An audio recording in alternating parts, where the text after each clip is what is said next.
Good afternoon, everyone. Can you please have a seat or try to, as we got a bigger crowd in here tonight. I'd like to welcome everyone to the Russell County Board of Supervisors, April the 8th, 2024 at 6 p.m. in the Russell County Board of Supervisors room. I'd like to first start off with a call of order and roll call. Andrew Hensley. Here. Nate Kaiser. Here. Tara Dye. Here. David Eaton. Here. Lou Ann Wallace. Here. Rebecca Dye. Here. And Steve Brady. Here. Sir, you have a quorum. Okay. Okay, the first item is their invocation. Caleb, would you do the invocation, and if you remain standing for the pledge? Let us pray. Father God, Lord, we love you, we thank you, and we praise you today, Father. Father, we ask that you forgive us for where we fail you each and every day. Help us remember what this Easter season has been all about, Father. Lord, we thank you for allowing us to come out and be a part of our local government. Help lead, guide, and direct us in everything that we do. For it's in your name we pray. Amen. Amen. I pledge allegiance to the flag of the United States of America and to the republic for which it stands, one nation, under God, indivisible, with liberty and justice for all.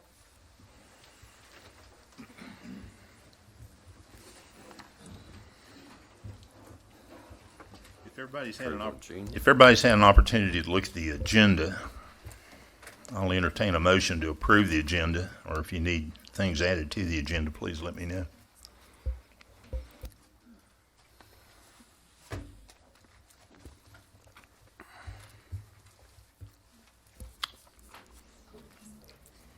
Mr. Chair, I'll offer a motion to accept the agenda as presented. I have a motion. Do I have a second? Second. Have a motion and a second. Any discussion? If not, all in favor signify by saying aye. Aye. All opposed, like sign. There are none. Okay. Next on the agenda is we're having a public hearing on our Russell County Park Ordinance. Had to have some minor changes to it, so I'm going to go ahead and declare the public hearing open on the park ordinance. If anybody would like to speak, just step up to the podium and make comment. Hi, Sandy Hess, Source Creek. I just had a quick request for clarification on something, and I do know this is not question and answer, but under provisions 29 and 30, it speaks about the use of the parks by groups of more than five, or five or more is the way that's stated. And it does mention the Russell County Courthouse, the old courthouse, and all the parks and campgrounds. So does that mean that any group of five that visits this, it says they have to apply for a facility use application, must be submitted, and pay a $50 like a deposit? So a family of six couldn't go. So, I mean, what's the clarification on that? Any of the campground, or just a group of like-minded individuals that wanted to stop at the campground one day and have a picnic? Do they have to? Can I go ahead, Board? I'll clarify that. Okay, those two paragraphs stipulate to if you're having an event there with more than five people, like a group, like a birthday party, or having a historical event, or if you're having a party that where we have to schedule it and block off that time. We work with all the community centers and all the others. That pertains to events. Okay, I know 29 does state that if they are organizing an event, but then 30 does not. Okay, So- we'll make that correction. Yeah, and there was no exemption or clarification for it to say family unit or anything. It just specifically says groups. Okay. So I just wanted to make sure that, that wasn't going to be an issue for groups of five or more, especially families, to use the parks or anything. I don't think it was intended to be that way. See, we went from 29, which you see it's 4 events, and I'll proceed that on to 30. Okay. Thank you. You're welcome. Anyone else? Anybody else want to comment on the park ordinance? Going once, twice, gone. I'll declare the public hearing on the park ordinance closed. Okay, next on our agenda are presentations, and first have Dr. Hooker from the school board. Mr. Alonzo, Yes, you ma'am. have my presentation? Yes, ma'am. you have a clicker, or do I need to tell you when to click? Tell me when to click. Okay.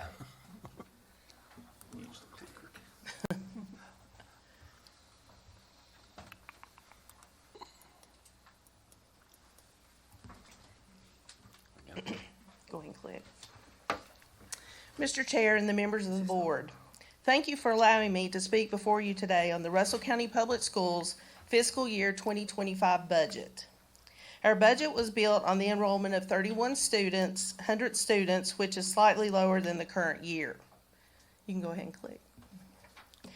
This year, our focus for the budget has been teacher salaries. Our teacher discrepancy has become a critical matter.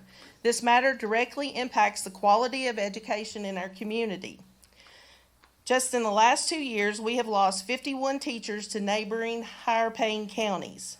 Our dedicated educators play such a pivotal role in shaping the future of our children and society. Teachers are more than just instructors. They are mentors, role models, and advocates for our children's success.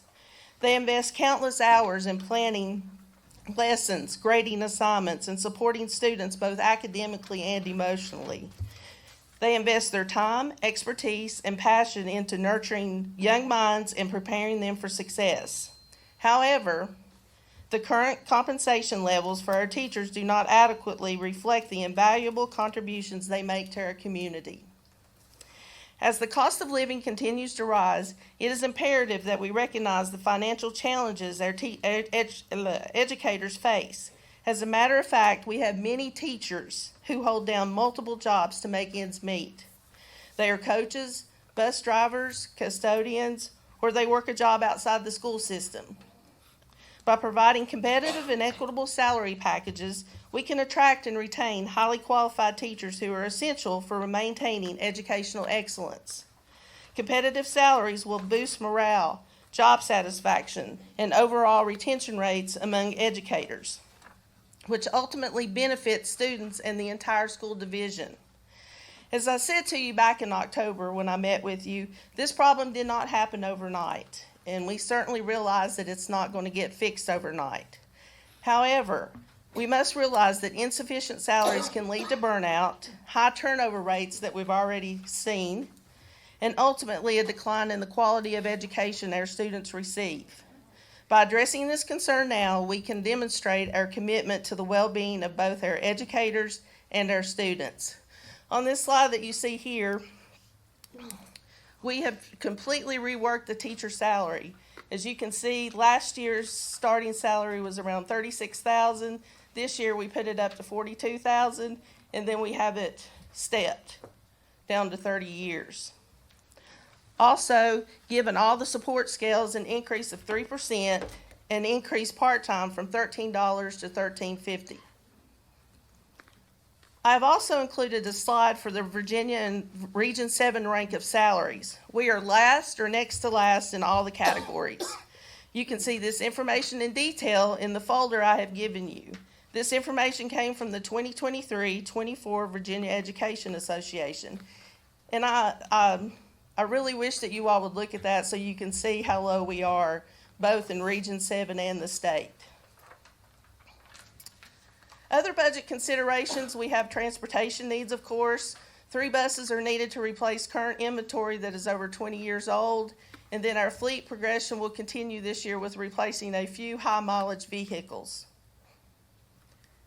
Also, at this time, we have 10 school resource officers. 4 are not grant-funded, 6 are currently partially grant-funded, and we are awaiting grant approval for 2. Okay, for the 6 and the 2, our part of that's going to be around $127,000. We also pay for the vehicles and the fuel, which costs approximately $6,000 per school resource officer per year.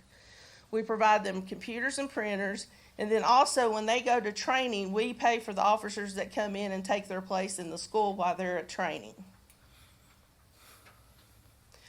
Okay, due to legislation, we will be hiring a reading specialist that will serve grades 6 through 8, and the estimated cost for salary and benefits to that is around $88,000. VRS is adjusting wording in the employer's manual to create a dual job of teacher and bus driver.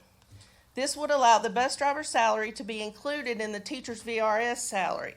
Total increase in employer-paid benefits is approximately $90,000. And then Castlewood High School's roof is going to have to be completely replaced, which is approximate cost of $195,000. Okay, with that being said, the estimated revenue and the revenue for our proposed budget comes from local, state, federal, food program, textbooks, Project Bridge, which is a total of approximately $57,092,449.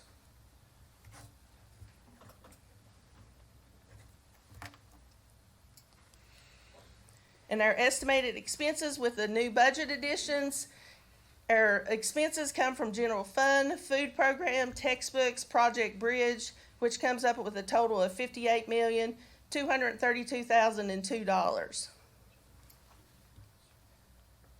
Which is, you can see we have a balanced deficit of $1.1 million. And I'd also like to add, due to current legislation concerning at-risk funds, there has been an increase of approximately $800,000 to required local effort and match.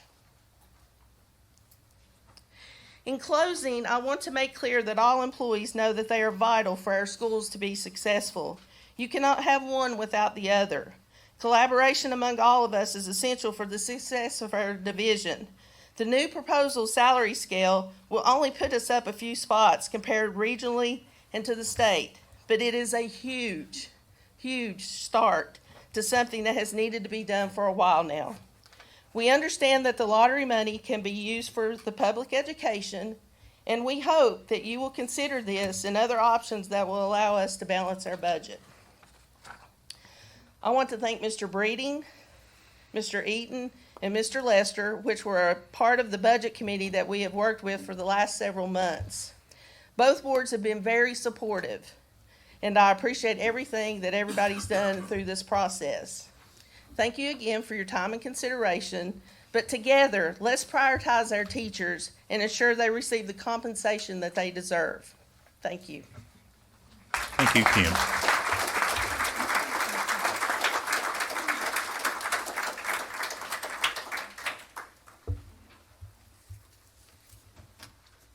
Ms. Nunley, the Isaiah House.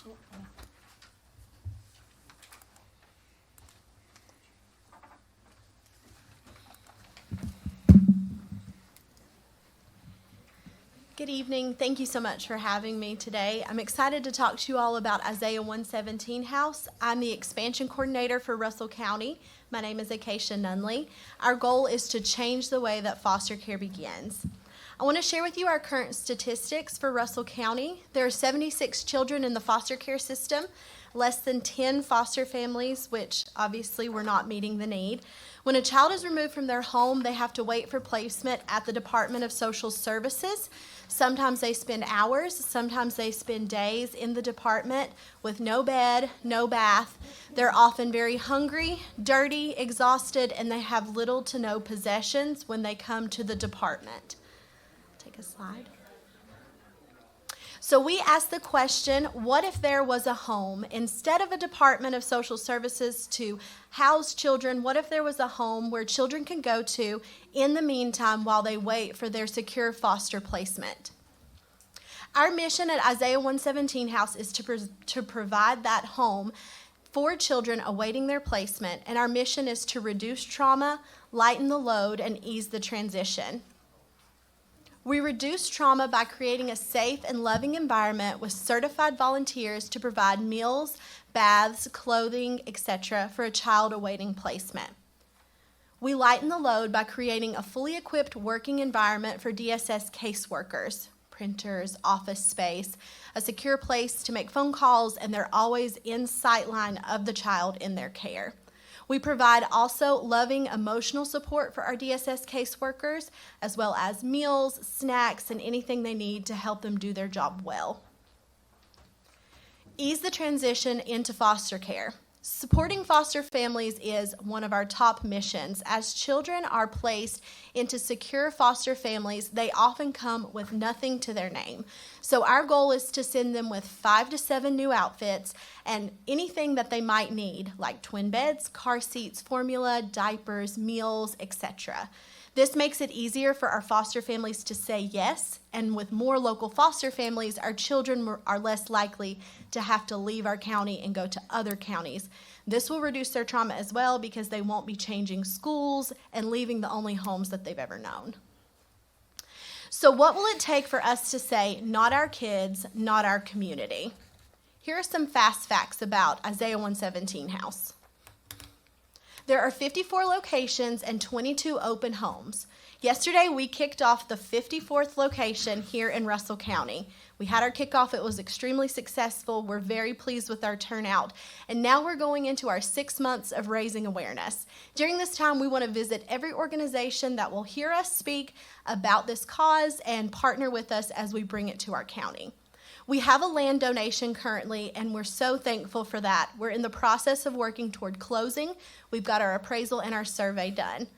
Before we can break ground on the land to start building our home, we have to have $75,000 in the bank. Before we can open our home, we have to have $175,000 additionally to the $75,000 for our first year's budget. The home will have 3 positions: 1 full-time location leader, 1 part-time support coordinator, and 1 part-time care coordinator. Now I'd like to share with you a story from one of our open homes. I got a call. This is not me. This is a story from an open home. I got a call as I was getting my own children tucked into bed. It was to help care for 3 guests who were just removed from the home they knew, the same age as my kiddos. I immediately went into preparation mode to be up and be what these guests needed. I was to be there from 2 a.m. to 6 a.m. Once I arrived at the home, I was greeted by 3 very tired yet very awake little guests. Immediately, they were attached at the hip. They loved to get undivided attention and affirmations for every single thing. I happily obliged and made sure they knew they're loved and appreciated in the moments I had with them. The middle guest loved to hear, "Good job." So every chance I could, I made sure they heard those 2 simple words that I know I personally take for granted.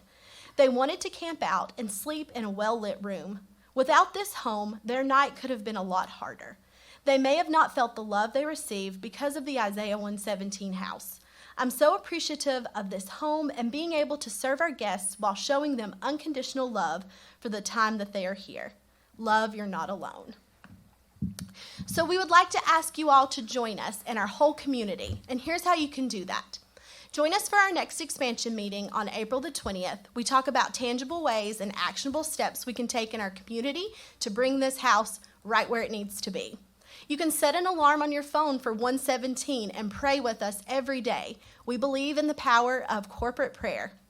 Follow us on social media, like, share, and comment. It really, really helps us. And then also help us spread the word by getting us in contact with local churches and organizations for speaking engagements in the community. Become a sock buddy. We have information at our information table outside of how you can do that, and that's to be a monthly donor. 65% of our funds come from monthly donors. Visit our information table, come ask us questions afterwards, check out our merch, and grab some promotional materials. Thank you all so much for having me today. Thank you.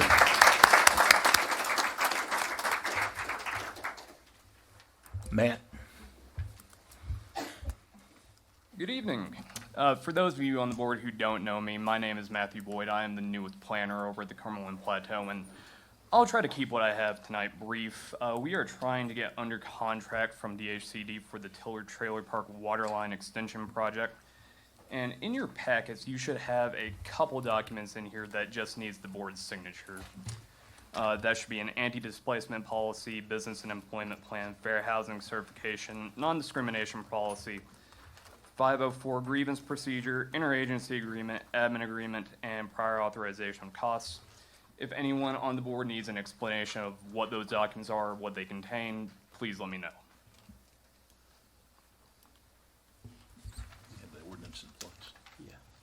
You need a motion on that? Yeah, what we need is an ordinance. This is pretty much standard on all our water projects. Yes, I'll make a motion.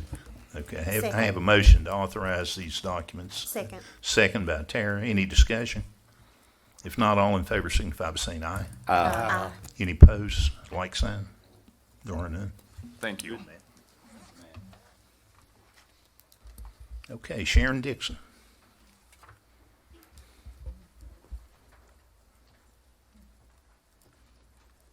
Sharon? Is she here? Sharon Dixon. Sharon Dixon. She was going to try to make it. No, it's a presentation. Sure. Okay. I'll table it. I'll get her next time. Okay. Well, she should come in, we'll pick her up. Okay. Next item on the agenda is the approval of our minutes for board meeting March 2nd, 2024, and March 8th, 2024. Mr. Chair, I only found one thing on it that I could see. Down, let's see, on March 8th, it's page 2 of 2, where it was talking about the Citizen Advisory Committee. Mrs. Wallace wasn't listed. She abstained. Okay. Can you make that change, Lonzo? Yes, sir.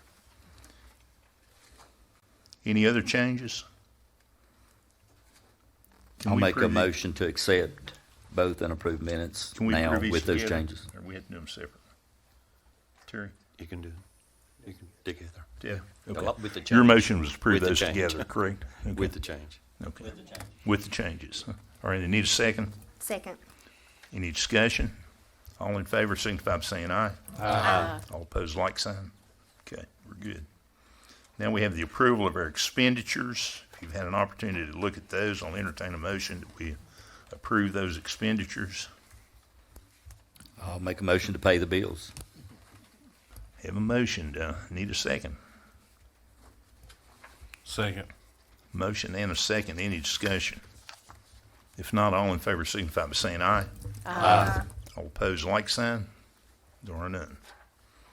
Okay, next we have committee appointments, and I don't think we have any committee appointments, just for information only. That is right, correct, Chairman. Currently, the committee and board appointment applications are still coming in. At the next meeting, the board will be able to start selecting for each one of these boards and committees as it comes through. So I have, Tara, you asked about two, and we have received those. We went back in, and we're going back through the old system because some people put them in early before we did the changes that y'all requested. And so we're going back through our data files to make sure we're pulling them both. You're welcome, ma'am. Lonzo, what would be the timeline that they need to get those in before the next meeting? They need to get them in at least by let's see, hang on a second. Apologize, I've got this I think the one. next meeting, it would be May 4th, so. It'll be May the 4th, which will be at least by the 30th of April. I'll make that easy. Last day So of as the for the month. public, anyone day. interested in any board appointments, if you want to serve on one of the county boards, make sure you get your application in by April April 30th. 30th. Yes, sir. Thank you. Okay, next on the agenda is public comment. So I have the list here, so I'm going to call you up by the order in which you signed these things. So first is Jim Little.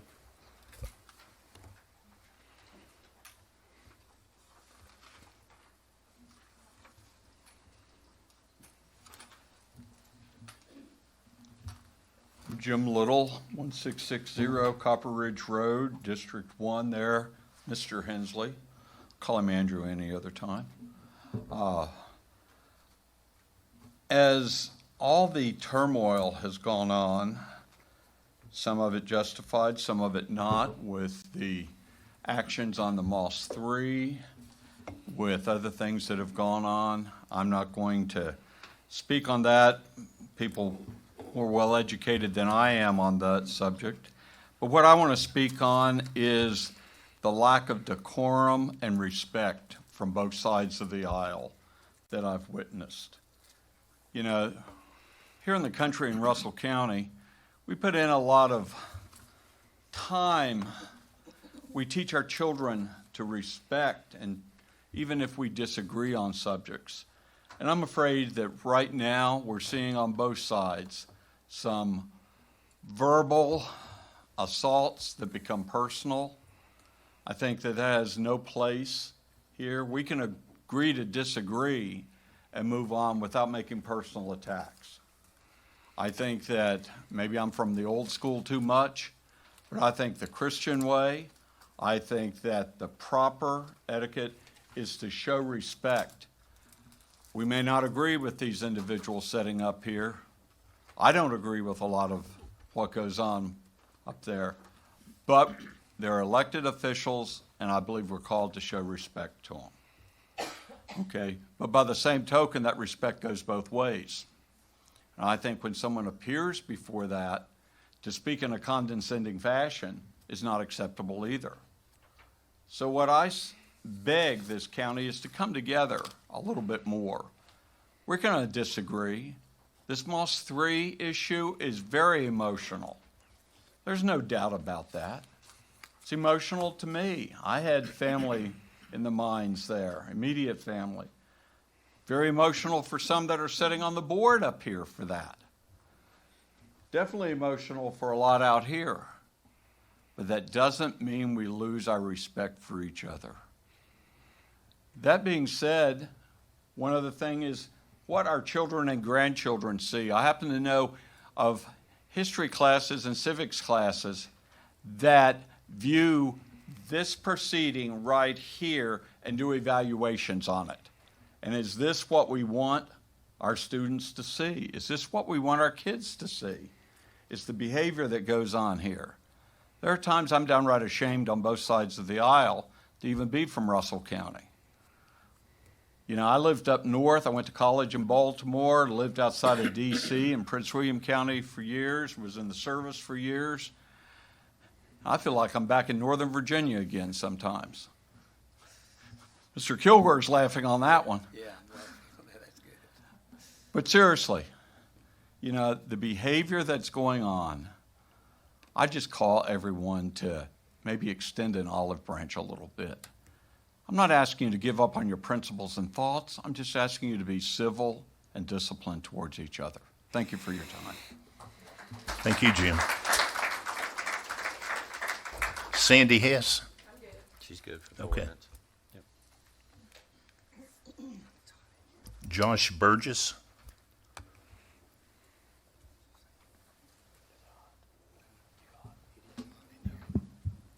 Josh Burgess, 1857 Orchard Road, Southwest Virginia. I feel like I ain't seen y'all forever. It's good to see you. It is. Anyways, I very much oppose this landfill and still hadn't met anyone that is for it. I feel like Russell County has approached a tipping point with its citizens, and it's a sad sight. It is. You are faced with a decision to look at 2 or 3 very wealthy people and say, I'm sorry, but Russell County is not the right place for this landfill. Or turn your back on the 26,000 people that are proud to call this place home. You will change our lives forever. I urge and strongly support the board members to do whatever it takes to stop this landfill in its tracks.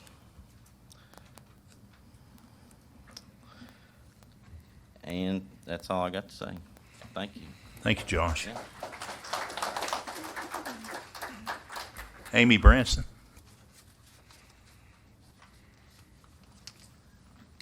Amy Branson, Castlewood, Virginia.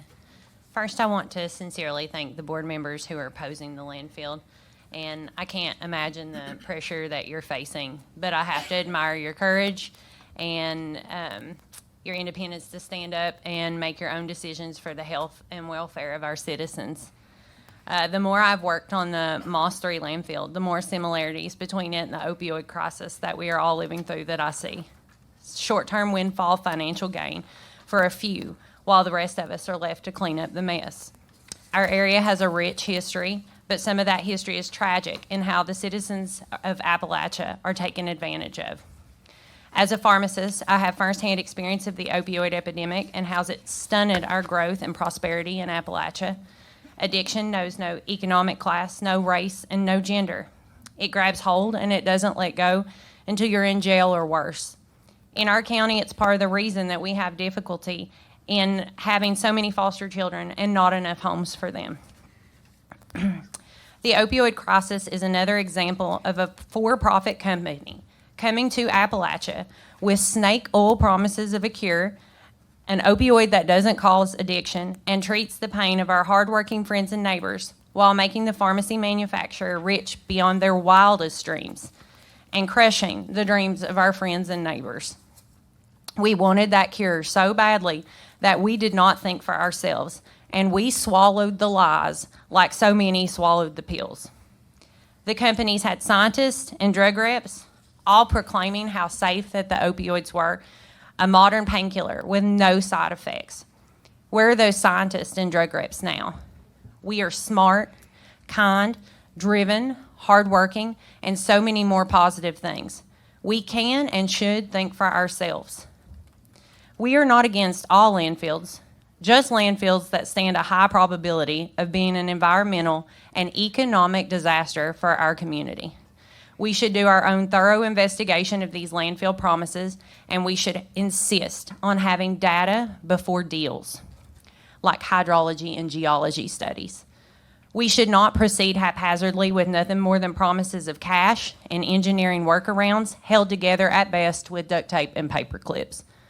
I know none of you want to bet you or your children's future on engineering workarounds, especially by engineers who are bought and paid for by a private company who stands to profit from these quick fixes. It just sounds way too familiar. Each of those identified problems in the Potista report does not need to be finagled into a MacGyver-like fix. These are not issues that require workarounds. These are issues requiring investigation and are possible deal breakers for the whole project. We don't know if that site is acceptable for the landfill, but we know we don't have the data. Anyone with a lick of sense knows more than duct tape and paper clips you use, the greater chance that at least one of them, it won't work. All it takes is for one fail for our community change forever. Thank you. Thank you.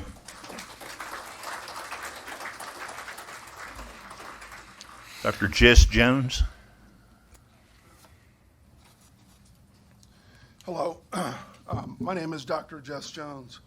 I'm a biologist with the U.S. Fish and Wildlife Service, stationed in the Virginia Field Office and in the Department of Fish and Wildlife Conservation at Virginia Tech, where I also serve as an associate professor and director of the Laboratory of Freshwater Mollusk Conservation. I want to first thank the board for the opportunity to speak about freshwater mussels and my concerns about the development and long-term operation of a mega landfill in the Clinch River watershed in Russell County.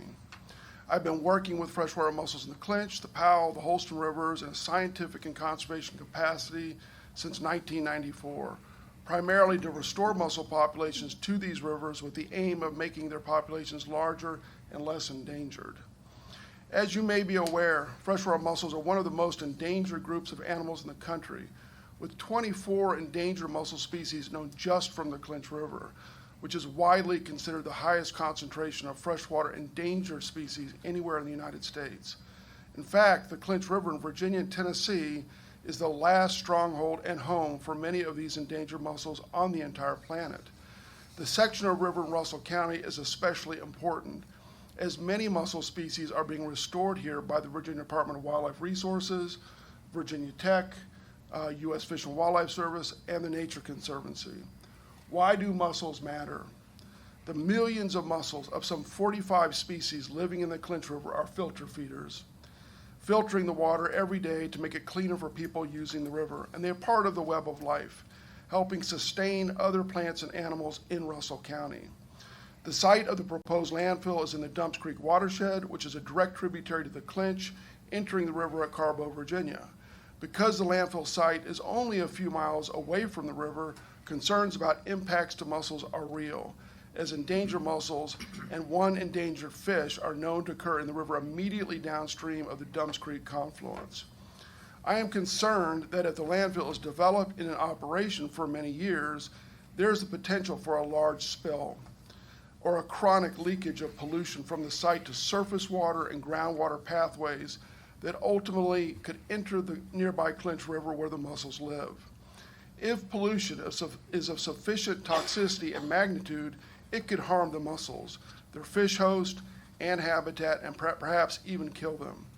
The Clinch, Powell, and Holston River watersheds have a history of various types of industrial spills.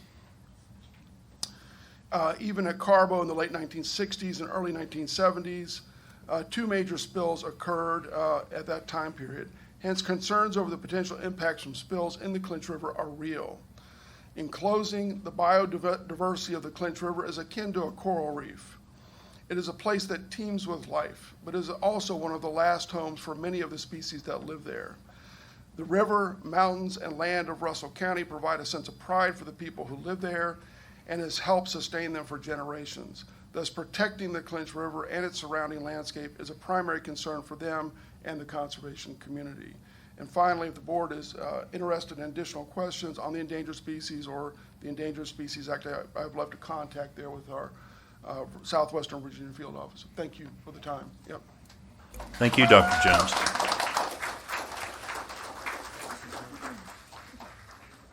Where's Christian?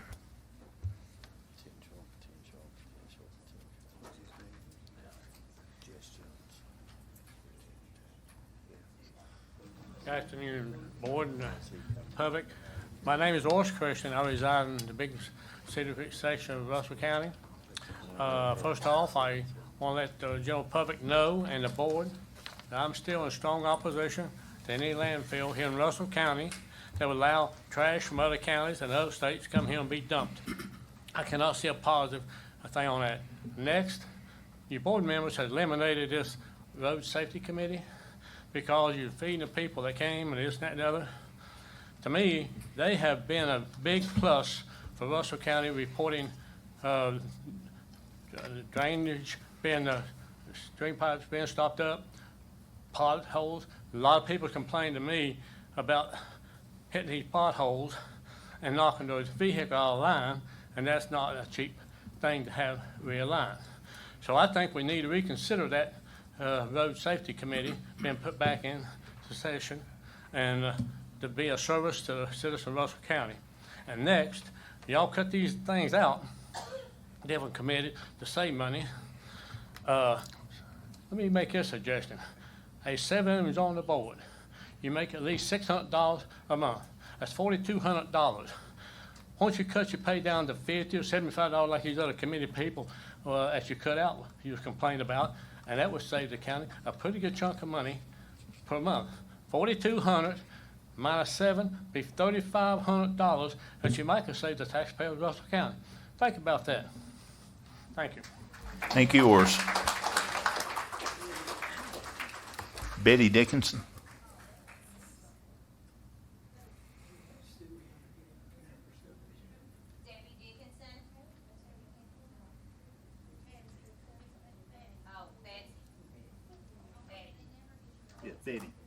Betty Dickinson.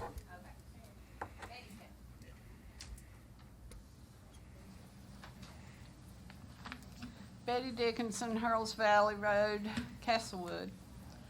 Dumps Creek, below the land site, runs right alongside of the road and the railroad that'll be used to bring in up to 6,000 tons of garbage to this landfill every day. Dumps Creek feeds right into the Clinch River less than a mile away. Any rainwater runoff or leachate from garbage trucks or trains is going to quickly end up in Dumps Creek and be carried right down to the river at Carbo. There, it's going to spread its pollution all the way downriver. In 2018, then State Senator William Wampler successfully pled to the Tobacco Commission for grant money to clean up the 232 acres that they were in partnership with our IDA. Senator Wampler acknowledged that he was speaking as a member at that time, an owner of Russell County Reclamation LLC, when he said, quote, "It's actually on the fault, F-A-U-L-T, fault line," unquote. The geology of the land is karst. It's riddled with caves, sinkholes, underground aquifers that supply the water to our springs, private wells, and public water systems. Karst aquifers have well-known hydraulic and hydrogeological characteristics that make them highly vulnerable to pollution from human activities. In fact, setting a landfill on karst is one of the most dangerous places you could ever put a landfill because it's a short hop from any leakage right into the water system. No liner is going to withstand the forces of shifting earth moving in this geologically unstable location. Add to the karst terrain and a fault line the presence of Cheney Creek Mine further down in the earth underneath the landfill, and it's a triple whammy for a disaster. Massive amounts of tax dollars and time and energy have gone to the cleaning and restoring the uniquely biodiverse Clinch River. This has enabled us to have the Clinch River State Park at Cleveland and St. Paul, the first Blue Highway State Park in Virginia. This river is vital to our growing tourism industry and provides a safe nursery and home for rare and endangered aquatic species. It's illogical to me and frankly defies common sense to allow a private mega landfill to be developed practically within sight of the Clinch River. Sooner or later that landfill will leak, they always do, and leachate will pollute the river, our private wells, and public water systems. Vote no and stop this disaster. Thank you, Ms. Dickens. Hunter Norris.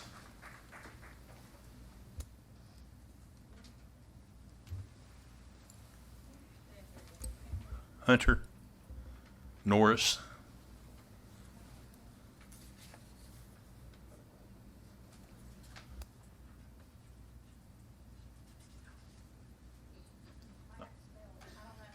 Okay. Well, if he shows up, we'll let him come. Hunter, yeah. Hunter. Okay. Tammy Garrett.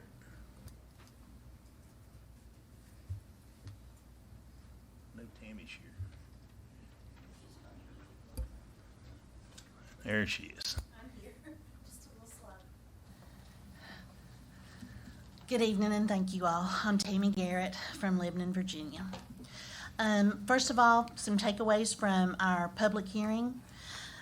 Gentry Lock Attorney could not answer the questions. The Potesta representative could not answer questions. Neither of them can answer questions beyond their prepared statements. Mr. Lester's budget was not an accurate calculation of financial gains and losses, and he admitted that he used no financial model to arrive at his projections.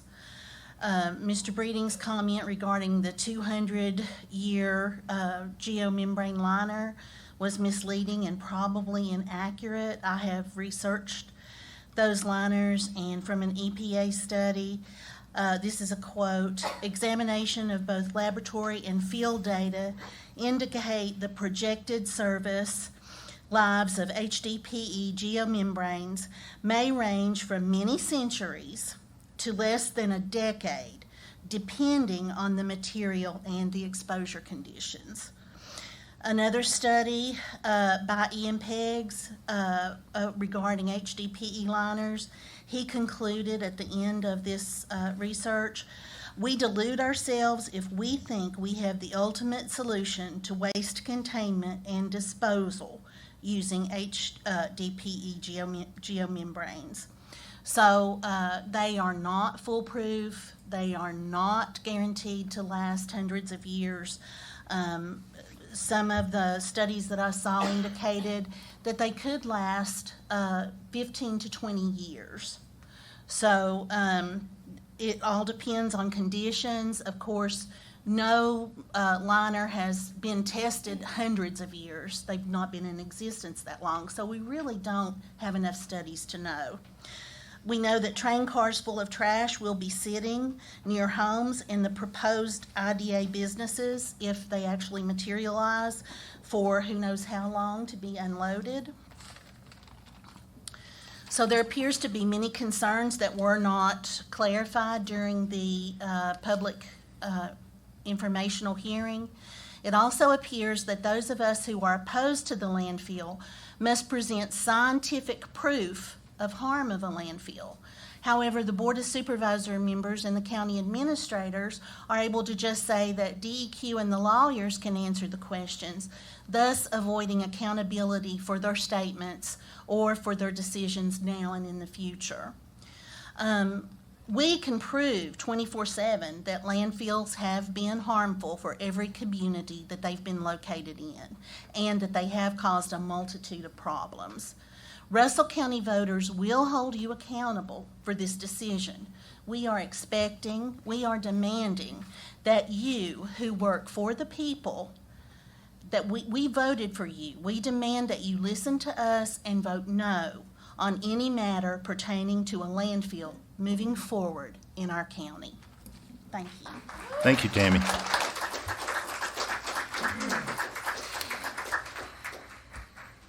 Jared Ring. Is Jared out there? There he is.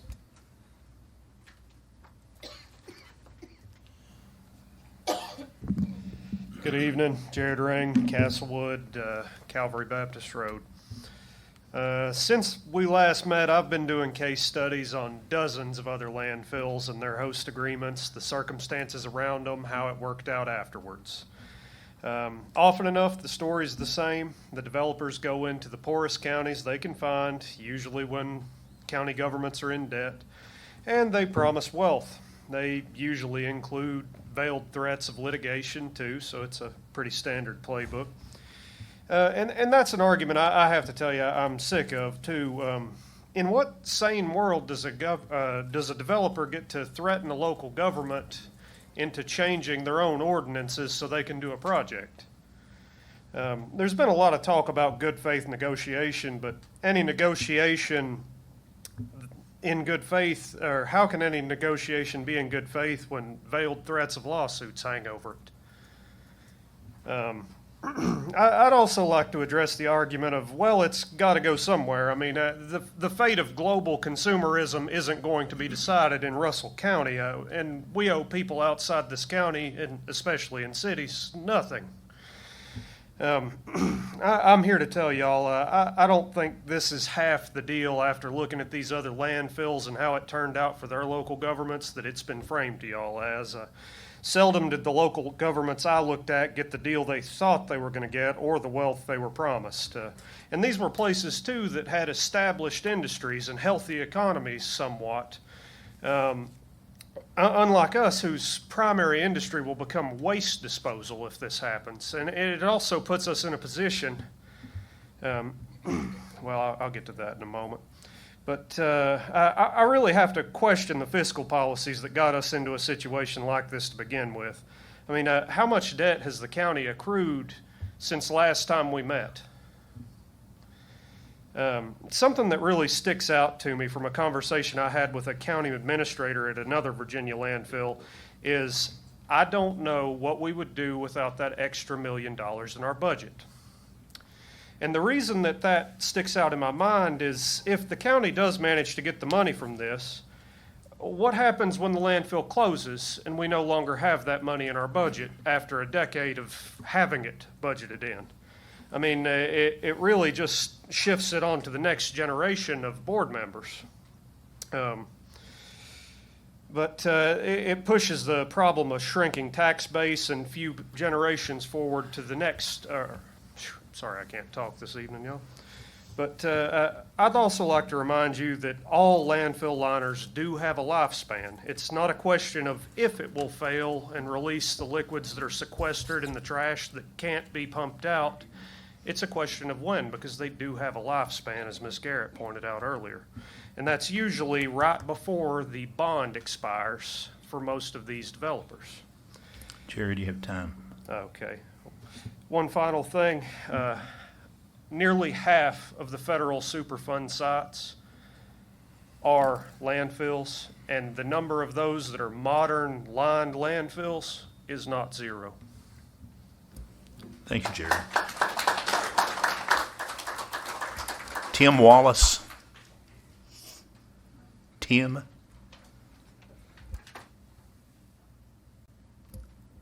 Wallace. Tim Wallace. Tim, or is that Tina? I can't tell. Look like Tim to me. Or maybe, is it Tina? Tina.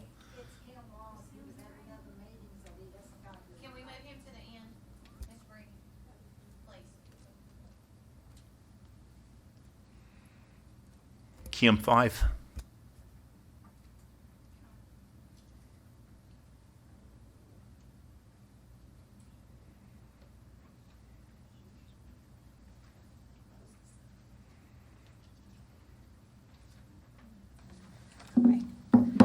I'm Kim Fife from Cleveland, Virginia.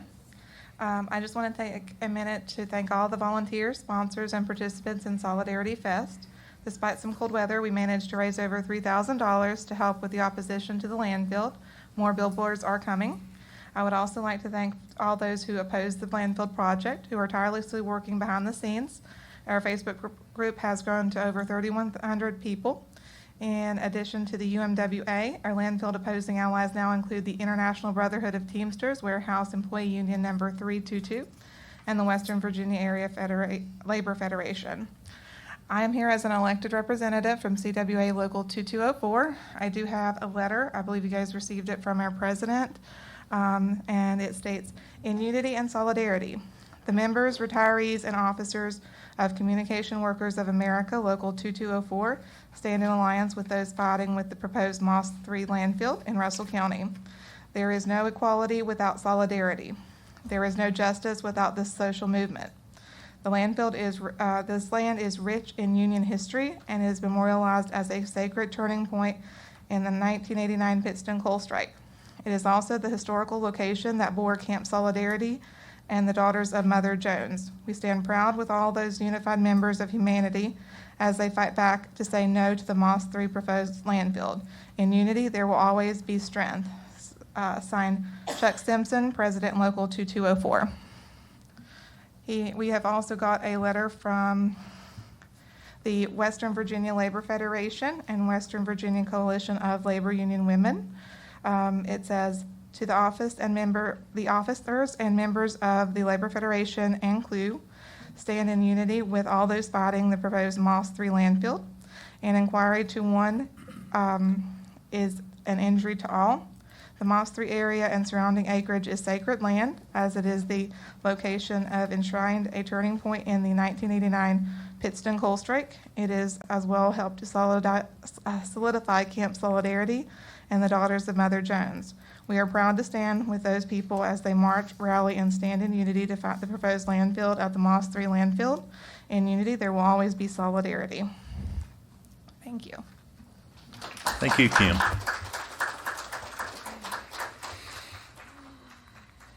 Okay, next is Jessica, Albertavict. Albertovic. Jessica. All right. Hello, my name is Jessica Albertovic, and I am from Cleveland, Virginia. A friend of us, International Brotherhood of Teamsters.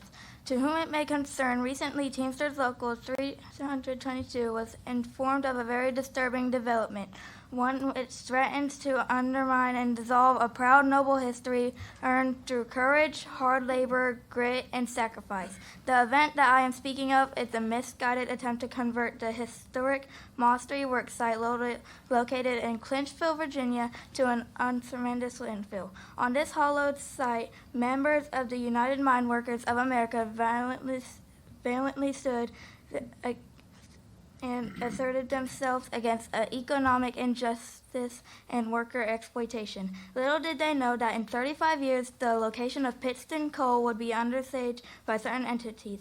This atrocity sets the stage for a decisive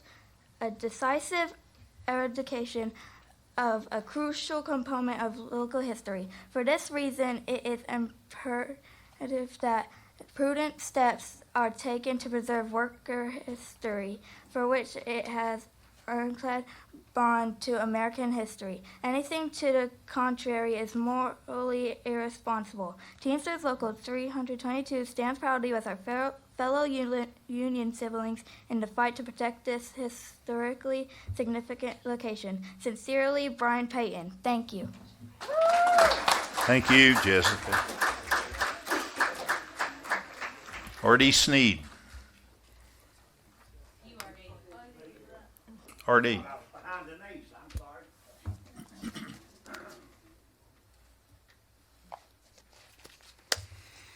Thank you, Mr. Chairman and the members of the board, Mr.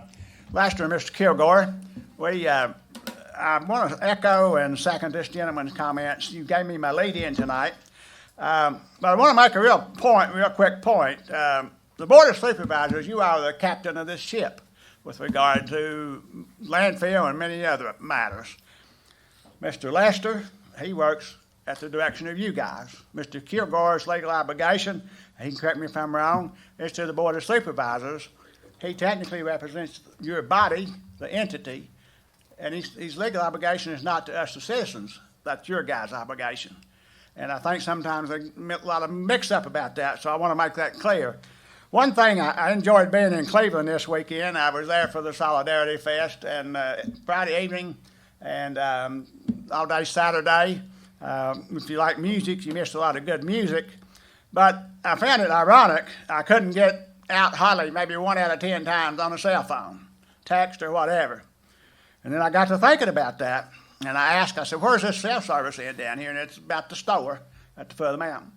And I thought, well, now, you know, the Board of Supervisors, we got a Bible town, and we don't even have them decent cell service to be connected to the rest of the county.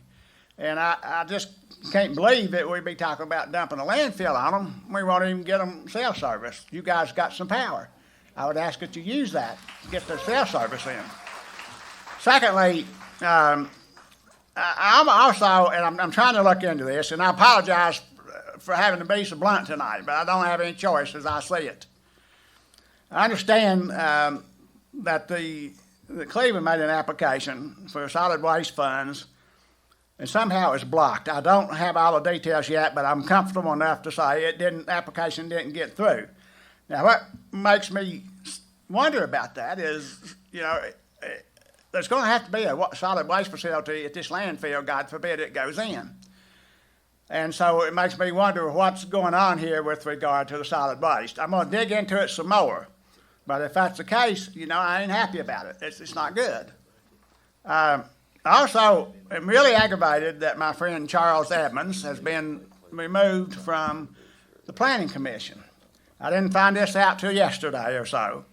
I wish I'd known. He's been on there 20 years.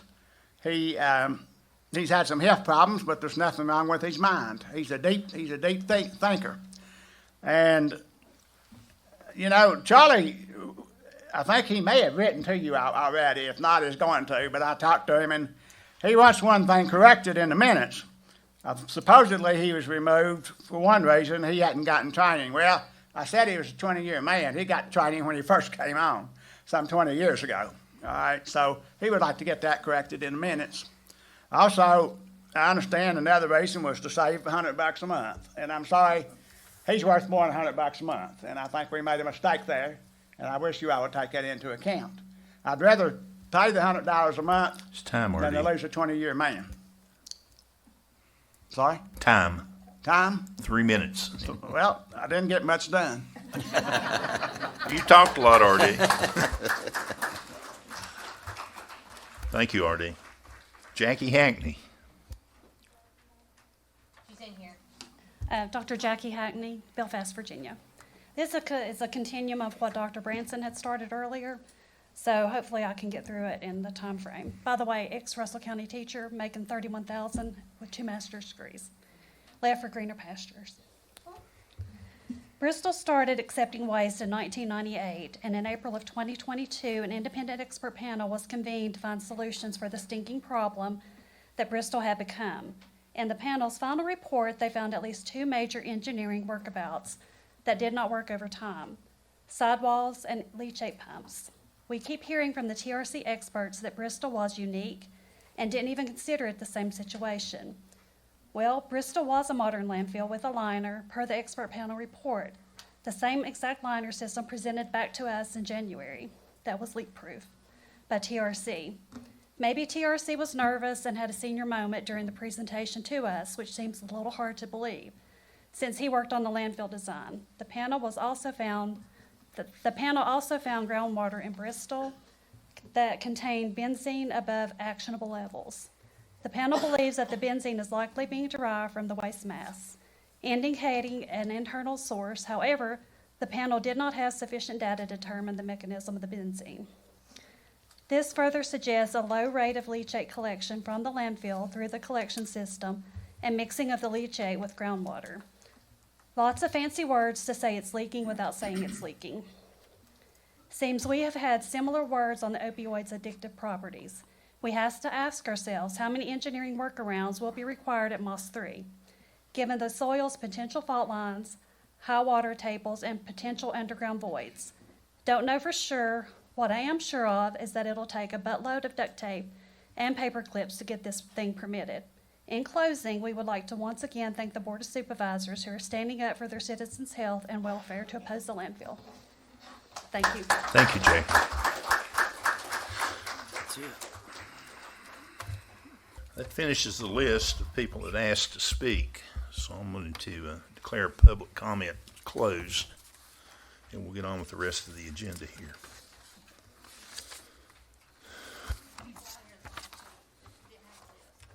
Pardon me? They took the list before people could sign. The teachers were in here, and nobody could get in. Well, It was full, we couldn't get in. how many more people want to talk?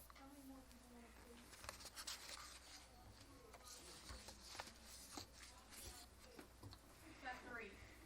I'll do 3 more, okay?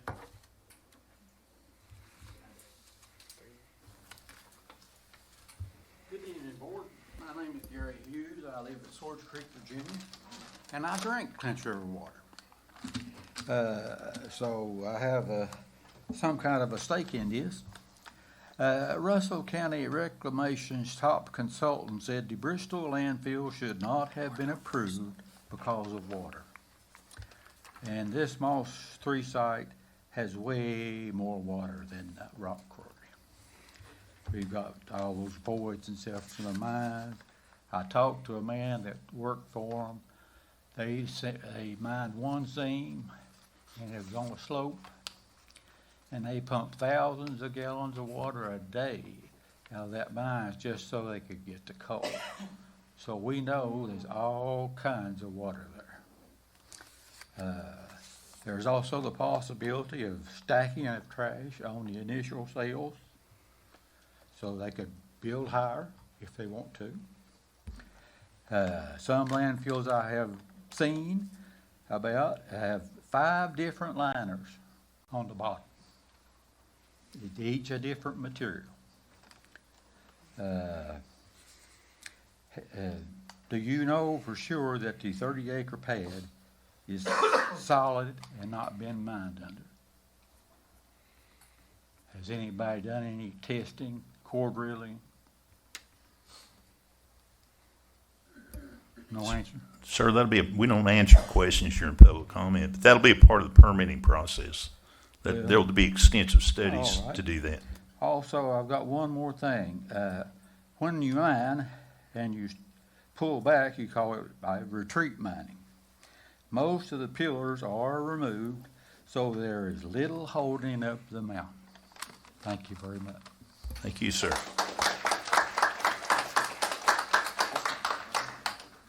Next. My name is David Dingus. I live on Gravel Lick Road. I would like to encourage you to please help out the teachers that were here earlier, if you possibly could. I have worked with, not inside the school, but as a behavioral health assistant inside the schools. I worked at Copper Creek Elementary for quite some time. I worked at Castlewood Elementary for quite some time, trying to help behavior problem kids. I had a good relationship with a lot of the teachers that work there.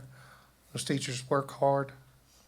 They deserve better than what they got, better than what they get. They really do. Ms. Wallace, I'm from your district. I live on Gravel Lick, and this proposed landfill is going in a couple miles from my house, my family home.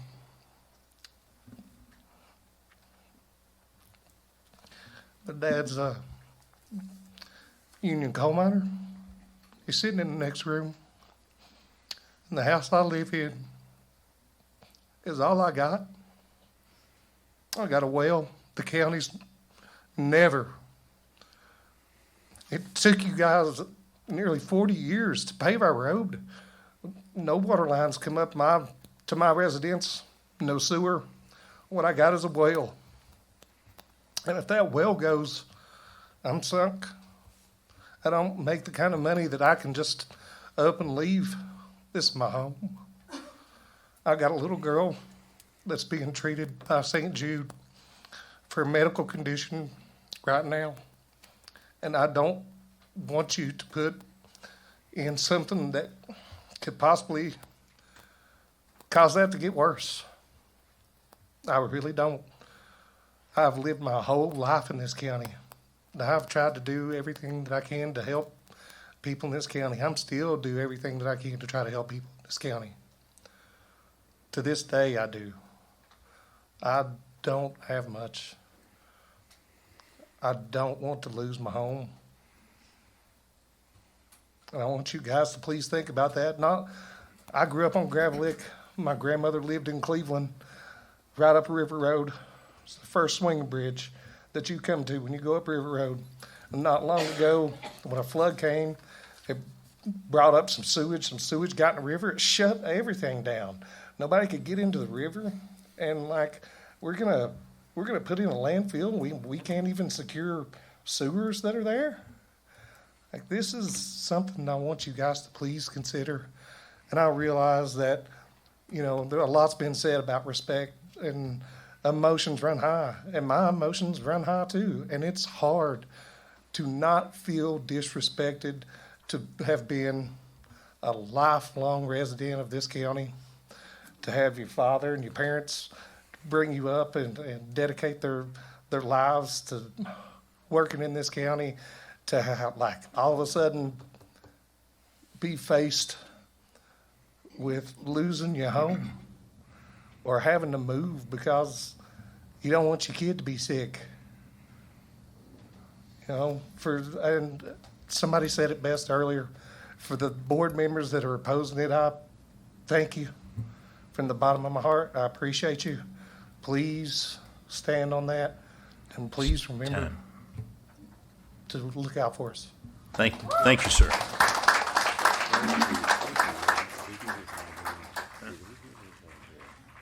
David Dennis. I guess I'll finish it up. Jennifer Chumley, 765 Egg Farm Road. Our folks are giving you information that's cited. I mean, this is real information, and it's important. I want to remind everyone that a host agreement is required by law. We did figure that out last time. And that this board does have the ability to say no to that host agreement. And I hope that all of you say no. I hope single one of you say no. Make me wrong. We also learned that an ordinance or possibly a solid waste management plan will need to be changed before this goes any further. You're shaking your head no. That's what they said before. See, there's misinformation. You can't go back. I'm still concerned with the landfill and the site. It's not a good location. We know that. I'll continue to stand up for the people in Cleveland, Carbo, Clinchfield, my surrounding area. I don't care whose feelings I hurt. This particular location is too vulnerable, and people's lives and home values and health and our future is just not worth it. And you guys won't be here forever, but our future generations will be here, and they'll have to deal with this.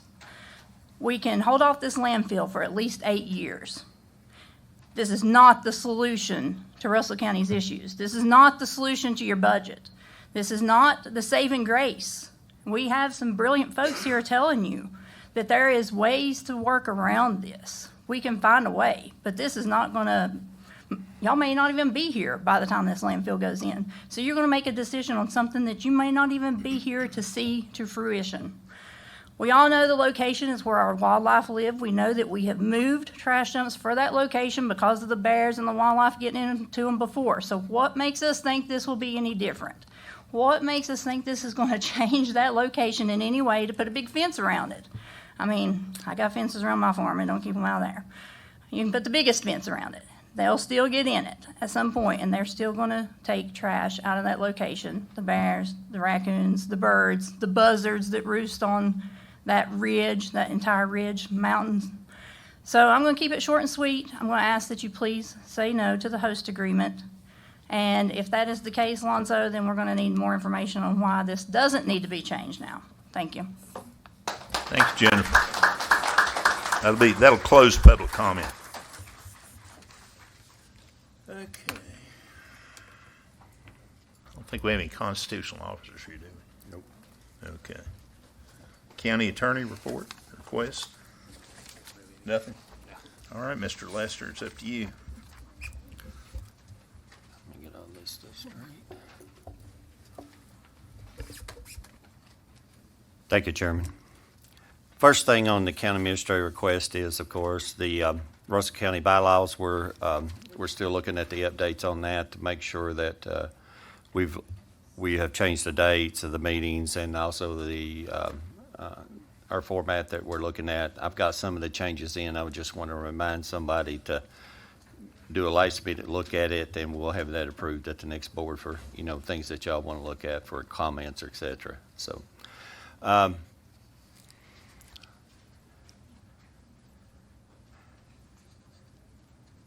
school board.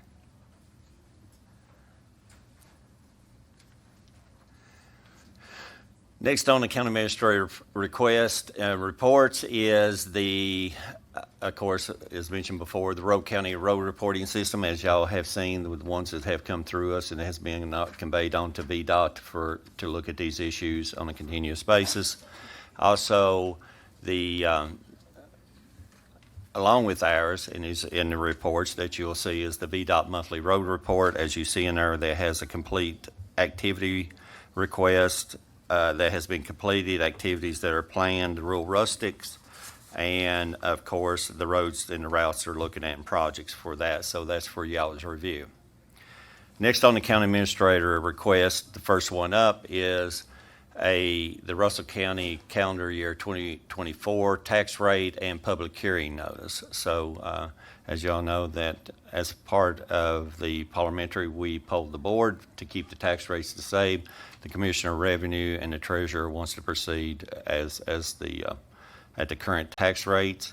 So to move forward, to keep the tax rates the same, there will have to be a motion before that. I'll make that motion. So I have a motion to keep the tax rate at what it was, which is 0.63 cents per hundred. Yes, sir. Okay. Do I have a second? I'll second that. I have a motion and a second. Okay, discussion. Are we going to have a public hearing in May in regards to setting the tax rate? Yes, we have to have a public hearing on the tax rate and the budget. But the tax rate can be changed in May. If you have, yes, that the board. I got the attorney. Yes. Yes. Yeah, during the public hearing. During or after the public hearing. Yes. After the public hearing. Yeah. Like the public to review any kind of documents as far as our budget goes. A lot of stuff's online for previous years. Things change year to year, but there's a lot of smart people out there. Take a look at that, see what you come up with. Come to the May meeting. I'd be glad to listen to your ideas. Any further discussion? If not, I'm going to call for a vote. All in favor of this motion signify by saying aye. Aye. All opposed, like sign. Opposed. Have Andrew opposed.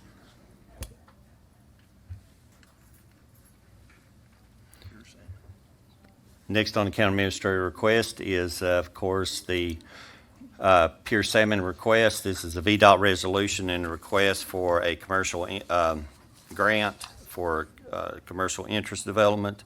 This is part of the agreement that we have between Buchanan County, Tazewell County, and Russell County on the development of the pure salmon project. This is the VDOT resolution, and of course, this is a economic development access program that can provide up to a maximum of $500,000 for the project, and it requires, if it goes above the $500,000, it requires matching funds for dollar to dollar up to $800,000.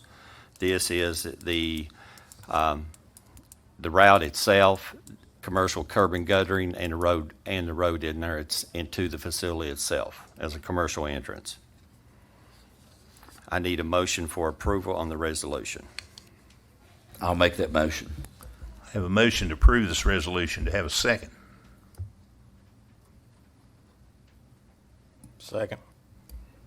Have a second. Any discussion? Discussion, please. Yes, ma'am. I was reading this letter, and it says, the EDA, which is the Economic Development Access, will provide up to $500,000, but it's going to be $800,000. And we are taking $125,000 of our coal severance funds. Is that correct, Lonzo? Currently, right now, the route is being evaluated by Thompson, Litton, and VDOT for the cost on it. If, as part of the agreement that we've got between the three counties, Tazewell County is installing water and sewer and possibly natural gas. Buchanan County is cost sharing in the cost of it. If it goes above $500,000, it is a full 100% grant up to $500,000. If it goes above that $500,000, it's a dollar for dollar match up to $800,000. So the maximum amount, if it comes to the $800,000 is to put in, it would only be $125,000 of coal severance. The reason we ask for the coal severance is that's not part of the general fund.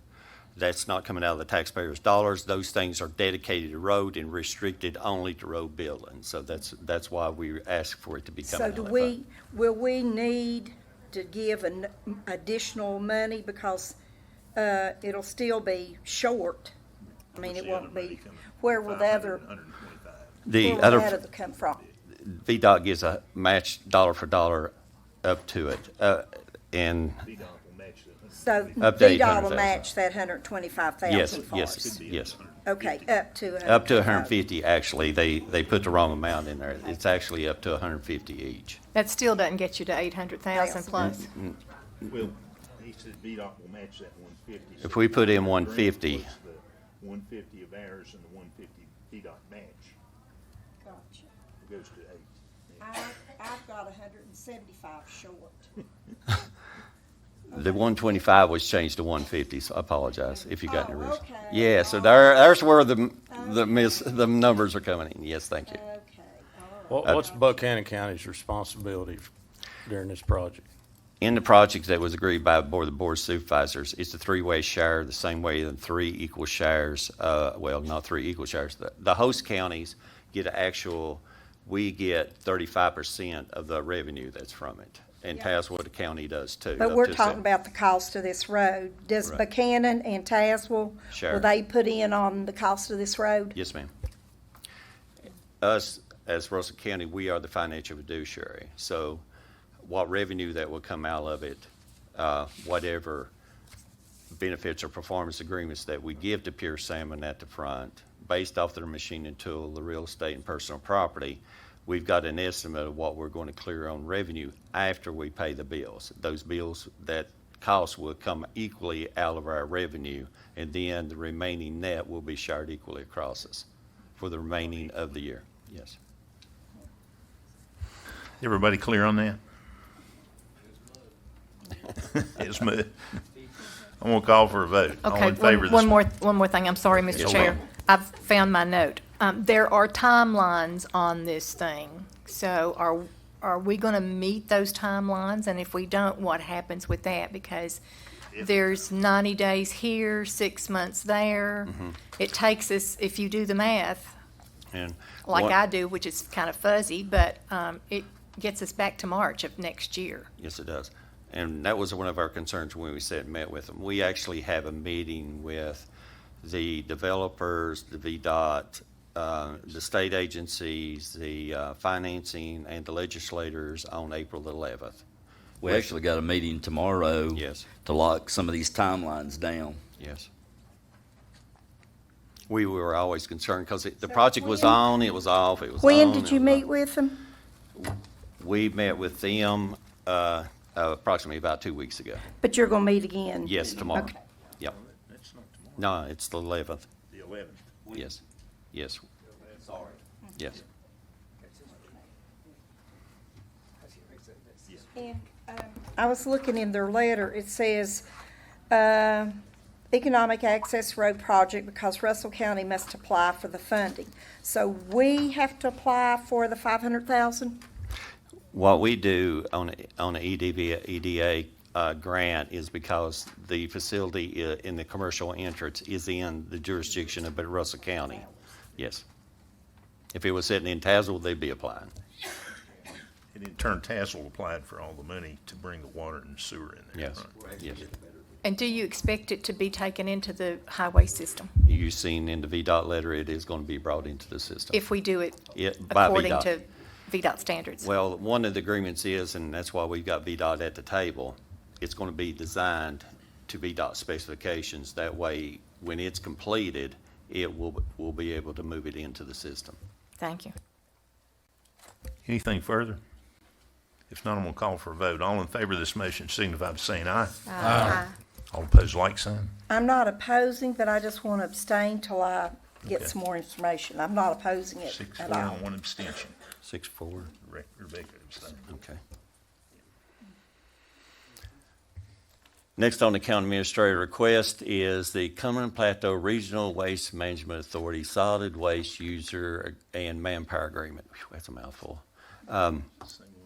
It's the same one that we do every year. So this is, I hope that y'all have had an opportunity to take a look through the manpower agreement and the user agreement, and I need a motion for approval. Mr. Chair, I'll offer you a motion to approve this as it's presented, but just to verify that it's the same thing that we continually do. Yes, sir. And Yes, for ma'am. discussion, okay. Okay. ma'am. I have a motion. I need a second. I'll second it. Okay, discussion now. Yes, it also says in here that this has a plan of operation. This is not included in this. Do we normally get that when we're approving this? Because, just curious, where is that? Russell County Disposal has an operation plan. It's under the Regional Waste Management Authority. Cumberland Plateau Yes. Regional Waste Yeah. Management Yeah. Authority. Yeah. That's an operation. Yes, which all three counties are under the same plan. So it's not included in our packet at this time to go along with It's in the this? folder. It's in the folder on y'all's packet as an attachment. On my digital? Yes, ma'am. Not my, okay, Yes, ma'am. thank you. Because it's approximately, I think it's 232 pages. Yes, it's digital. Are there any changes to that waste management plan? Only the dates. And we don't change the plan of operation either? No, that is the that's Regional continuity. Waste Management Authority. Okay. It's under their authority. Thank you. Yes. Anything else? If not, I'm going to call for a vote. All in favor of this motion signify by saying aye. Aye. All opposed, like sign. There are none. Thank you, Chairman. Next on the county administrator request is, hang on just a second, let me get through all this documentation. Park ordinance. Yeah, we just had a public hearing, yes. Yes, on paragraph 30, yes. So you need a motion to approve The Russell County Park ordinance that was drafted and amended as is with the correction to paragraph 30 to include the events. Mr. Chair, I'd like to offer a motion that we approve the Russell County Parks ordinance with the amendments as Mr. Lester stated. I have a motion. Do I have a second? I'll second it. Have a motion and a second. Any discussion? If not, all in favor Oh, signify. I do, and I'm Hold on. sorry. The commission, who is the commission? Should we, are we supposed to change that to the county No, or the the commission? commission was dissolved under the previous board. There is no park ordinance So we don't commission. remove that wording? Yes, I removed it from Okay. mine. Oh, Yeah, okay. it Mine is- still has it. The old ones that had the commission in it, it's been removed from the new. My correction has removed all the commission terminology Yes. in that ordinance. Okay, thank you very much. Okay, now, all in favor of this motion signify by saying aye. Aye. All opposed, like sign. There are none. Next on the county administrator request is, of course, the March 2024 primary election results. I need approval to accept those results, So moved, Mr. Chair. both the Democrats and Republicans. Second. Have a motion and a second to approve those election results. Any discussion on this matter? If not, all in favor signify by saying aye. Aye. All opposed, like sign. There are none.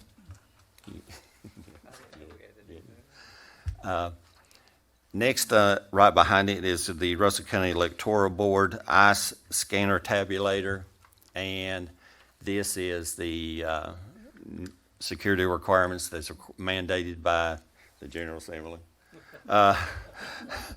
Costing me money all the time. I needed approval for an ICE tabulator in amount of $8,020. I need a motion for approval. I'll make that motion. Second. Have a motion and a second to approve that purchase. Question, it will be reimbursed, correct? That is not reimbursed. We need to work on that. Done it now. Done messed up. Okay. Any further discussion now that we know it's not reimbursed?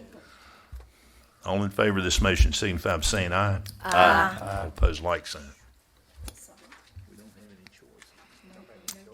And now it's the law. You have no choice.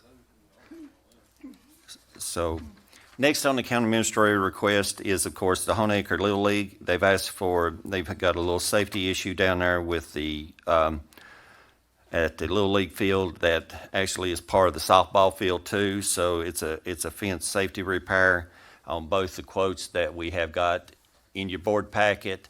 I need a motion for approval to approve the Honecker Little League and the softball field. I'll make that motion. I'll second it. Are there two quotes, Lonzo? Yes, sir. Yes, ma'am. One I is only for the see one. softball field, one is for the Little League. Okay. All right, At the how top. much is going to be covered by insurance? Because I know that trees fell on it during a storm up a Yes. couple of years. So will insurance pay on any of this? We had him to look at it, the section on the trees, but the linear footage that we're having to go back with new changes out on the post and the type of fence it is, this one is not covered under we got the roof taken care of, we got the other parts taken care of, but they wouldn't take care of the fence. It wasn't Let not me, enough let linear me fence. speak on that a little bit as far as the safety issue. They had a kid that, the fence was curled out, and the kid slid going after a fly ball and went underneath the fence and tore its leg pretty bad. And I went down there. I've been down there with them a couple times looking at it and evaluating. And it is a safety issue. I mean, because as time goes on, as fence settles, we need to be kind of mindful of that and do some preventive maintenance on some of that stuff before this happens. And then the fence curls out and you can't get that stuff to bend back. We tried, but it's thank God the kid's okay and it didn't hurt it too extensively, but it could have been a lot worse. Any other discussion on this matter? Well, this is just a comment. Okay. And I'm all for safety and the children and everything, but I got a little league down my way. So just so everybody knows, Clinch River Little League, you need to help them out. We've done two. Yeah. All right. Thank you, David. I'm helping all you. about the kids. All right. Okay. All right. Have we got any other bids on this? Oh, this is just a quote for materials.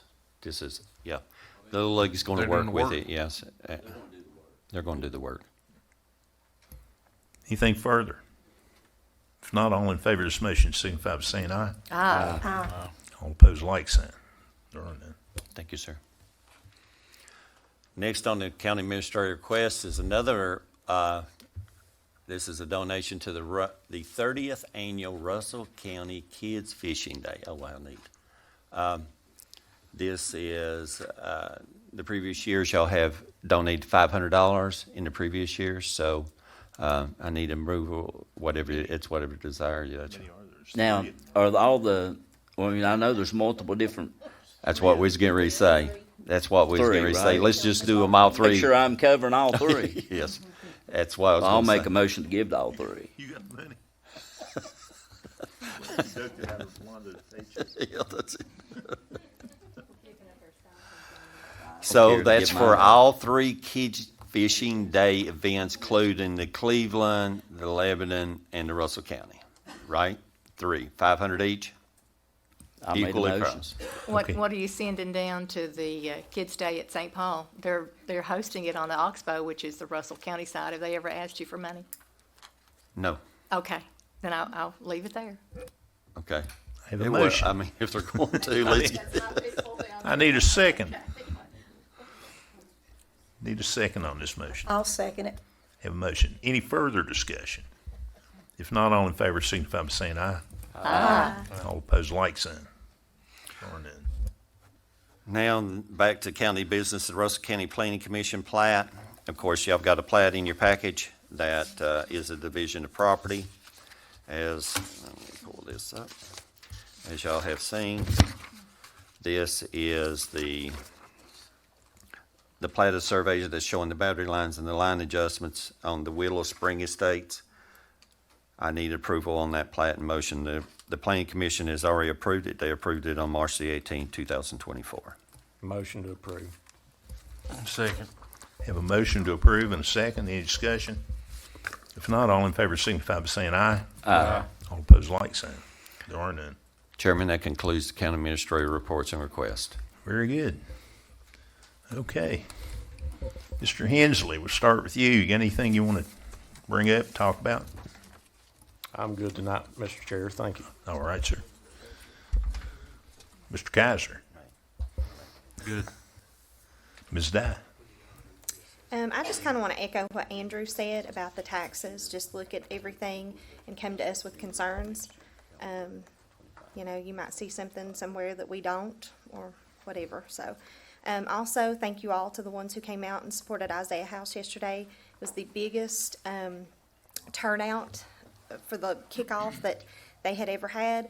We also raised more money for more than any other kickoff thus far. So we appreciate the community support. It was awesome. Yes, sir.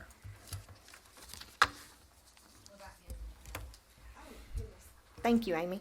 Thank you. I appreciate that. So, Henson is a little boy in our community that is suffering. He has brain tumors. And his family, they're really precious people. They're doing a fundraiser for him this Thursday at Wendy's. I think it starts at 4 o'clock. 5 to 8. Okay. So it'll be from 5 to 8. So if you all could come out and eat something, I know a portion of the proceeds go to him and his family, as well as I think there's going to be bingo and some different things. So if you could just come out and support that family and just love on them. Mr. Eaton. I just got a couple of things, kind of what Tara said. I went to the kickoff, and I've never been involved. I've heard a lot of great speakers. I've been in settings, but I've never seen a move of God like I seen in a setting like that. Over 200 people there, and I seen the Lord work in ways that it made cold chills. I sat with Pastor Woody Scott, and I was crying. He was crying. Tara done a wonderful job. The director done a wonderful job. All the people that spoke, it was so fitting. And that has always been a real passion of mine, not only seeing it from the numbers as far as financial, but the need as helping foster children and the kids. And I'm telling you, you want the Lord to bless our county, you take care of the widows and the elderly and the children, and everything else will take care of itself. And all this other stuff we're dealing with, I would ask this crowd to pray and not, we've had threats against us as family members. We've had threats against my kids, stuff like that. And I'm like Mr. Little, it's uncalled for. It does cause a parent to get very upset when you hear stuff like this. If I've offended anybody, I apologize. If it's anything that I've said, I do apologize. We've got to work together to make this county the best place that it can actually be. And I tell you, if you pray, God can move when we can't do it. He can do it. And I'm just telling you that. I have a strong faith in the God I serve, and I don't care to publicly speak that. They can lock my hind end up for all I care when it comes to that. But we can work together, and it doesn't have to be with threats and things like that against our families and against my kids and stuff. So I'm grateful for the interaction that we've been able to do and have. I appreciate everybody's concerns about this. We have a tough job to do. We can't print money in the basement like the federal government does.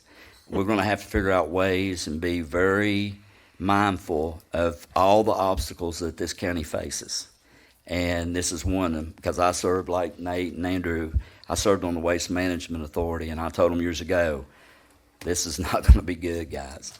It's something that's never going to go away, and we're going to have to figure out how to address it one way or the other. But I do appreciate everybody's concerns and everything, and I have the same concerns as you do. So I just wanted to let you know that. Also, one more thing.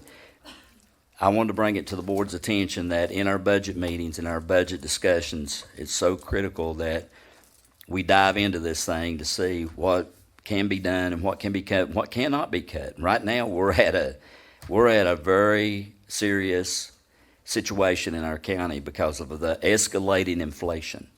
We're seeing things go up in every aspect, from regional jail to the Department of Social Service to all these other things. We're going to have the money to be able to do this. Not only that, you're going to be faced with this next upcoming assessment. And if you look around to the other counties, you're seeing they're trying to throw them under the bus and run over them about 6 or 7 times over the assessment. I think you've got a good board here that'll work through these issues and try to do the best thing and the right thing for this county. One thing I'd like to see, and I'm going to be doing some horse trading with our school system, is on our parks and on our baseball fields. I think that they use them as much as the private citizen does. The 8th grade, the JV, and these use them, and they got a lot more maintenance people than we do. So I'm going to bring it to their attention that it might be a better fit, since they're into athletics and we're not as a county, that they might want to take over the fields and take care of the maintenance on those fields and do the things. And we'll still help them. We'll still work with them, but that might be something that we need to discuss. I just don't want to take anything away from our citizens and the opportunity they would have to utilize those fields, just like what was brought up. But I appreciate everybody. Thank you. Ms. Wallace. No, I don't have anything. Thank you. You're surprised. It's an unusual I day. see you're surprised. Come on. I thought you was going to ask for the look. Ms. Dye. I'll save it. You save it? Okay. Yes, thank you. And I'm part of the problem, if you want to say that, from last month. We were given the information that these gentlemen that we took off the Planning Commission were not certified. Well, I have learned from 2 of them personally that they are certified and have been certified for years because they have worked here. They bring a wealth of knowledge. Who's kin to who, how did that farm get divided, who moved in, who moved out. I did not speak with Mr. Keith Ray, but I do know he's an engineer. He is teaching upper level math, so I figure he's probably a pretty smart fella and he probably could pass this. And then I noticed in the Planning Commission minutes that they're asking to certify another person. Here's 2 people. We kicked off 3, and we're going to recertify 2 more. I understand Ms. Dyes, because she's going to serve on the board. She serves here on this board, and I understand that. Crystal, she's one of my children from years ago. She's working now, but she will not be a voting member of the Planning Commission. But we're paying for her to be certified, and that's why we kicked 3 gentlemen off.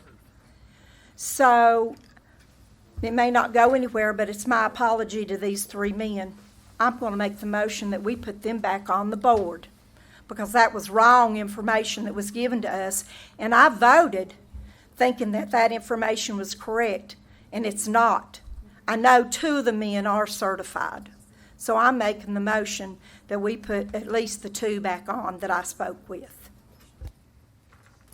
I have a motion on the floor to reinstall the. We have to have their names. Oh, I'm sorry. That's Mr. Charlie Edmonds and Mr. Jack Compton. I have a motion to put Charlie Edmonds and Jack Compton back on the board. So I will need a second. I'll second it. We have a motion and a second. Now, Mr. Chair, doesn't the second discussion. have to come from someone that was voted in the affirmative? I was in the affirmative. His second wasn't. No. No, she's, well, I thought you seconded the motion. I did, but you don't have to take Yeah, yeah, okay. Any further discussion on the matter? Well, I know as far as the certifications, what was explained to me was that the other two, having been on there for so long, that they hadn't went through the new rounds of certifications like the others had. And I know Mr. Ray, unfortunately, hadn't got his certification yet. And as far as Crystal, Ernie made that suggestion, who's the chair, because she does look at a lot of things and process things, certain times. So that was the reasoning behind that. Now, as far as who got picked or whatever, I know him and a few others talked, and that's how that worked. Because they looked at the certifications, the new ones, that sort of thing, so, But you have to be certified in something. yes. Or get Yes, and because of those where they had served for so long and they hadn't went through the new certification, and there had been things that have changed, that was the whole reasoning, I think, that Ernie went with who he went with. And the attorney may need to correct me, but on voting inside the planning commission, I'm understanding that you may not be able to vote at all until you're certified. Could I get clarification on that? That's correct. You're correct. Okay, so in our minutes, Ms. Dye has been making motions and seconding motions in the planning commission, and she's not fully certified at this time to make those motions and those seconds. Is that correct? As a board member here. All right, say that again. Say that again. Say that one more We can't time. hear As you. a board, If as a board somebody who's supervisor. not She's not made certified motions, yet. Are those motions valid? So they've removed their certified members, so they If you're a don't, member of the board of supervisors, you can make a motion. You don't have But the planning. The planning commission. Oh, on the planning commission. Yeah, that's why we can't hear it. We're sorry, this thing is blowing. Well, You have to be certified. you have to, yeah. You're gonna have to be certified to, so. You're gonna have to get those certifications done, in other words. Any further discussion on this matter? Anybody else got anything to say? I think we're going to reevaluate these boards next month, my understanding. So I want to encourage, if you want to be on a board, please put an application in. If you're on a board, put it in again. Let us see what everybody's got going on, and I don't by no means know everybody. Let us see who's doing what, and we'll go from there. Any further discussion? call for the vote, Mr. I'm going Chairman. to call for a vote now. We'll just do it with a show of hands. Everybody in favor of this motion, please raise your right hand.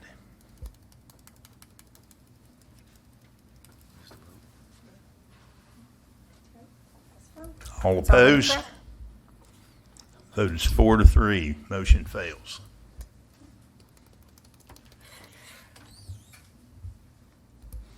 Is that all you have, Rebecca? That's it. Okay. Thank you. Okay. We need to have a budget workshop. And we need to adjourn to reconvene. And what date are we talking about, Lonzo? The 18th? Yes, sir. If we could adjourn to reconvene on the 18th at 6 o'clock, which is a Thursday. Hopefully I'll be out of session by then. So we're invited to that? If not, Pardon? Are we invited to that? Yeah, you can come. It's a reconvene meeting, yeah. it's at what time? 6 o'clock. So Thursday, Thursday. yeah. 18. 18th. Yeah, it's a On a workshop. Thursday. Is everybody good on that?